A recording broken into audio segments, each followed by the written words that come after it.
kale tusigazaayo kyawo agomokene mwana temyayo gye gyagomoka nakyo kakati twabadde tuli awo nabbi omukazi natuyiwamu post agamba ki mukyala yiga omugenzi namwandu w'okukyalo kino kakati yataddeyo post abannayuganda bye baagambye nekintu tuli ku kiwano era nga okusinza ku Facebook yagamba yataddeyo posting esoma wet we shared the same cell and same mattress in Chigo Women's Prison.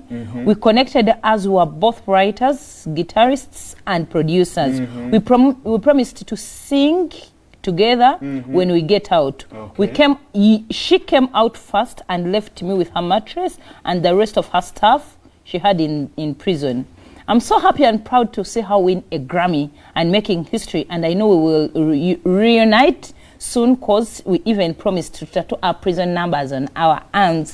This is Tems, ladies and gentlemen.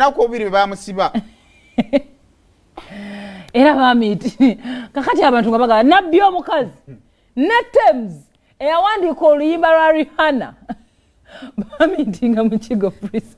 Lwaki muzizo obuyimba obwedda mutwenda bakufanya mutuzanyiramu ku nnyimba twesinga baba kuyimba bayinza okufaanagana kubanga